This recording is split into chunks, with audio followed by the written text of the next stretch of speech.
Raptor, chim săn mồi, cái tên xuất phát từ tiếng Latin có nghĩa là chiếm giữ hoặc cướp bóc. Nhưng ngày nay chúng ta sử dụng từ đó để mô tả các loài chim săn mồi. Như bạn sẽ thấy, những con chim này là những thợ săn đáng kinh ngạc, và chúng ta có mối liên hệ chặt chẽ với chúng từ năm 2000 trước công nguyên.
Một con đại bàng hói tên là Freedom cũng là linh vật của Đại học Nam Georgia.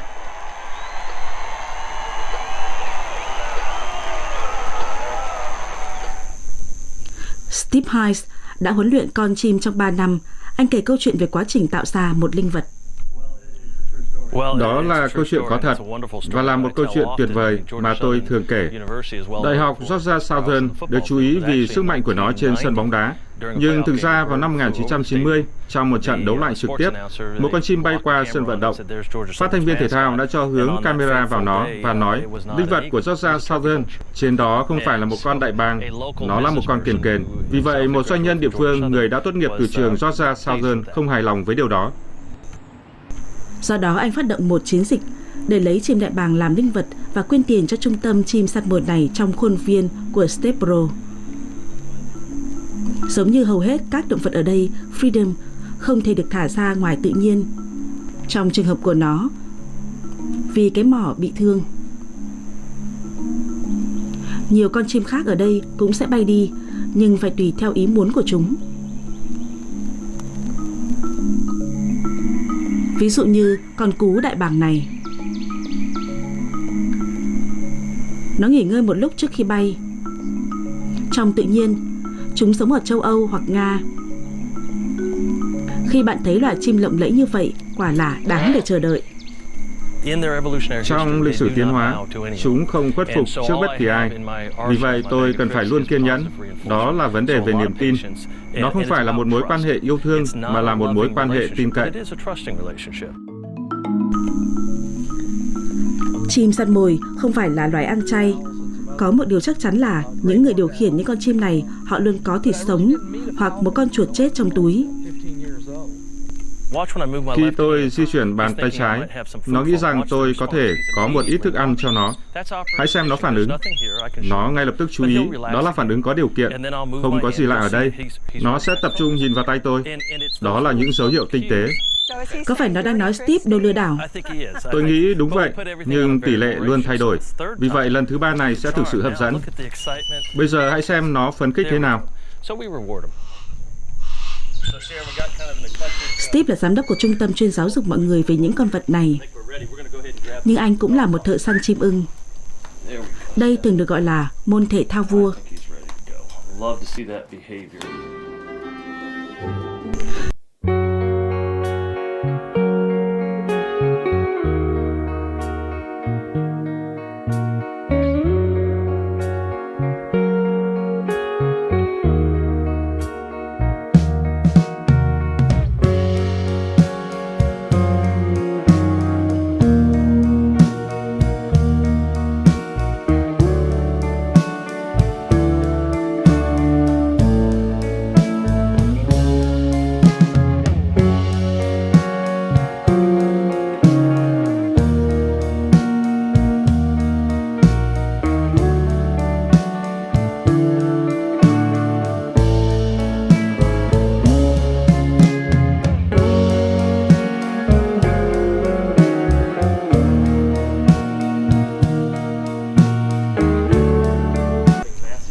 Steve chuẩn bị cho một bài tập huấn luyện, mọi thứ đều được thực hiện có mục đích. Anh sẽ chỉ đạo một con chim ó và một con chim ưng. Những con chim này được cân để đảm bảo chúng chưa ăn quá nhiều và do đó có động lực để săn mồi. Vâng, nó ở đúng nơi chúng tôi cần. Những chiếc mũ trùm đầu nhỏ chỉ là một cách để giữ cho những con chim bình tĩnh. Được rồi, chúng ta sẽ thả nó ra. Có lẽ sẽ để Ringo tham gia cùng một lúc. Con chó đi săn cùng với con chim ư? Đúng vậy. Và chúng không tranh giành với nhau chứ? Không, chúng đã được huấn luyện cùng nhau từ khi cả hai còn khá ít tuổi. Và Ringo là một giống chó thực sự được lai tạo để phối hợp với chim ưng. Có lẽ là giống chó đã 1.000 năm tuổi. Ringo, đi nào. Ngay bên con chim. Đúng vậy. Như bạn sẽ thấy, chó và chim làm việc theo nhóm. Steve giống như huấn luyện viên. Chim ưng sẵn sàng xuất kích. Và hãy đi ra cánh đồng. Trời hơi gió, nhưng chúng ta sẽ cho nó hành động.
Chim ưng không bỏ cuộc. Khi bụi lắng xuống, họ nghĩ rằng nó đã có con mồi và con chó tiến vào. Khi họ lại gần, con chim trông thật hung dữ. Chúng ta có thể vào không? Đây là lý do tại sao họ gọi chúng là chim săn mồi. Tư thế của nó nói lên rằng đây là con mồi của tôi và tôi sẽ chiến đấu để giữ nó. Con chó ở đây để bảo vệ chim ưng. Đây thực sự là thời điểm dễ bị tổn thương nhất đối với chim ưng. Nó chưa được ăn, còn con mồi thì đầy lông. Vì vậy, nó sẽ bắt đầu vặt lông con mồi để ăn thịt. Những gì tôi sẽ làm là một cuộc trao đổi ngay tại đây. Tôi có một con chim cút đã được vặt lông. Đưa nó cho con chim ưng. Và bạn có thể thấy ở đây, nó bước ra ngay.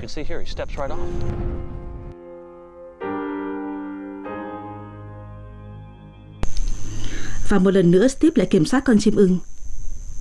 Chim săn mồi là những thợ săn cơ hội. Chim cút đã vặt lông dễ ăn hơn.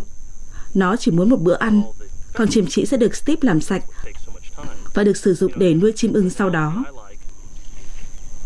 Dưới một chiếc cầu vồng, họ sẵn sàng thả con chim ó. Loài chim này có khả năng tăng tốc từ 0 đến 60 km/h chỉ trong vài giây.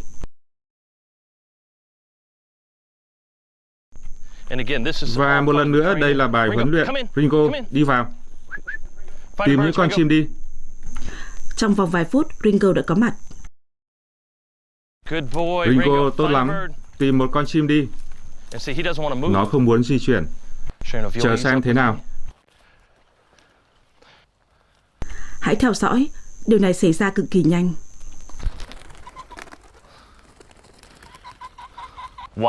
Thật thú vị phải không? Không thể được. Và nhanh nữa. Vì vậy chúng tôi ở đó, chúng tôi sẽ cố gắng rèn luyện phản xạ. Con chim ó có thể bắt được mồi. Tôi vẫn nghe thấy tiếng gà lôi. Tìm con chim đi, Ringo. Chim ó đuổi theo chim trĩ vào một khu vực giống như đầm lầy và con chó tiến vào để xua nó ra. Nó sẽ chỉ điểm hoặc sẽ đến đó kịp thời.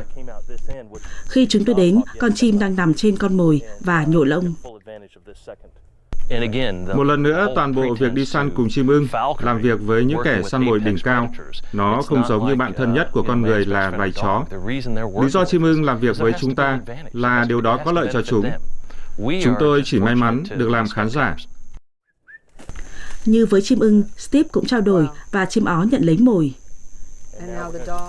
Họ tìm đường ra khỏi đầm lầy và để mặc Ringo đi tìm gà lôi. Vì vậy, chúng tôi đã có một chút thành công. Một chút thành công. Tôi chưa bao giờ thấy con vật nào di chuyển nhanh như thế. Chúng lao vọt đi. Đó là nét đặc trưng của toàn bộ nhóm chim này.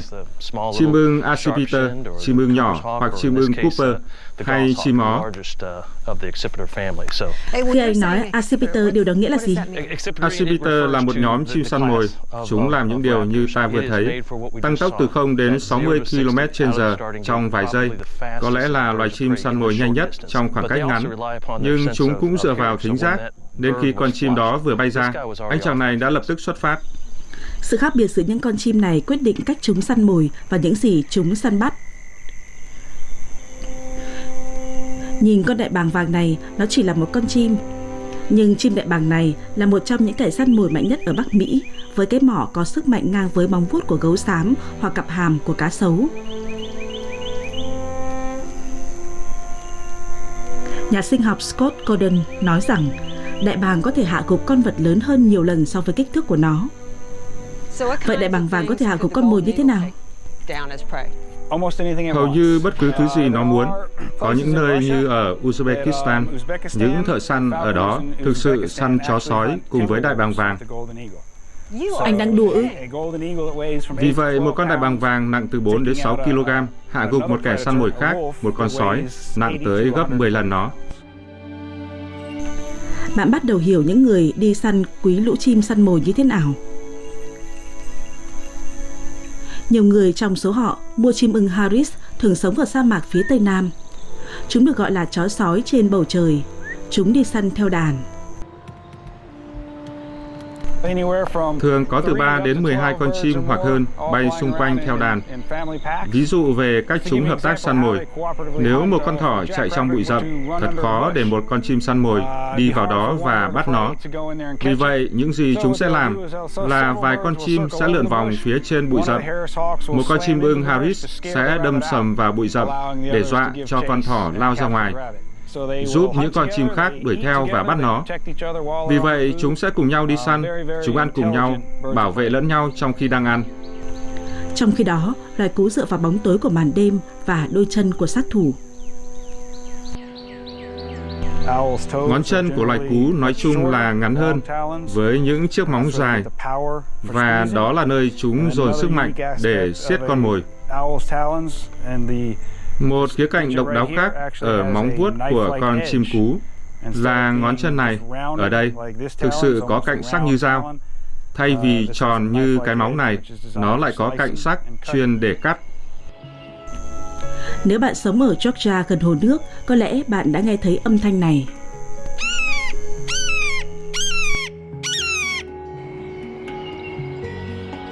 Chim ưng vai đỏ được coi là loài chim săn mồi to tiếng nhất ở Bắc Mỹ. Bạn hiếm khi thấy vẻ đẹp này vì chúng thích đầm lầy và đất ngập nước. Chúng thường săn bắt động vật lưỡng cư, ếch, kỳ nhông, rắn, sống trong cùng khu vực mà những con cú lông sọc sinh sống. Chúng không cạnh tranh nhau vì một loài săn vào ban ngày, còn loài kia săn vào ban đêm.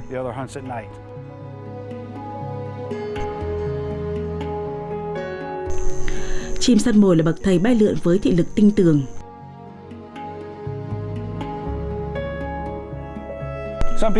Một số người nói rằng chúng có thị lực tốt hơn chúng ta 2 hoặc 3 lần. Một số người nói tốt hơn chúng ta tới 10 lần. Chúng có thể thấy nhiều chi tiết hơn ở khoảng cách xa hơn so với con người.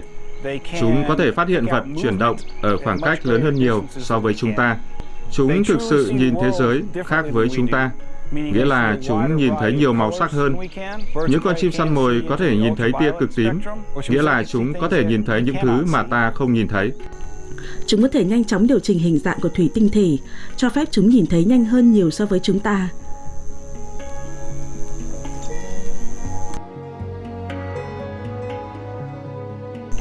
Đó là điều mà thợ săn bằng chim ưng thích quan sát. Một con chim bay trong rừng với tốc độ cực cao và không bao giờ đâm vào cây. Nào, Johnny.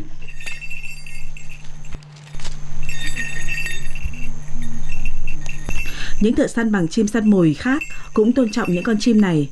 Joel Volpe sống ở phía Bắc Georgia. Anh đã đi săn cùng với chim săn mồi từ năm 15 tuổi. Anh sử dụng con chim ưng đuôi đỏ của mình mỗi ngày. Giống như tất cả những thợ săn bằng chim ưng được cấp phép, anh có chuồng nuôi theo quy định được gọi là Muse và lưu giữ hồ sơ hàng ngày về cân nặng, mức tiêu thụ thức ăn và sử dụng thuốc men.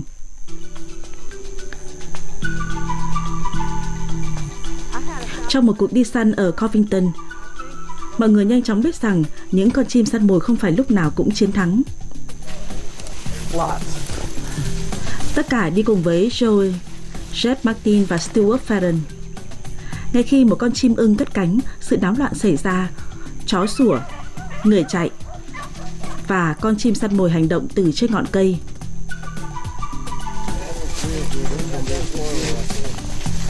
Tất cả dành nhiều thời gian để tìm kiếm hàng giờ liền.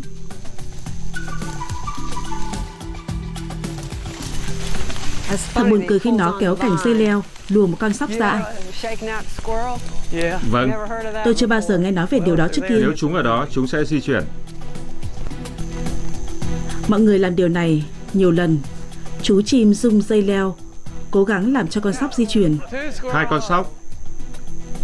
Ồ, nó đây, tôi đã thấy nó.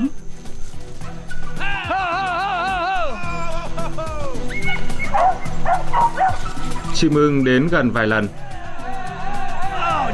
Trượt rồi.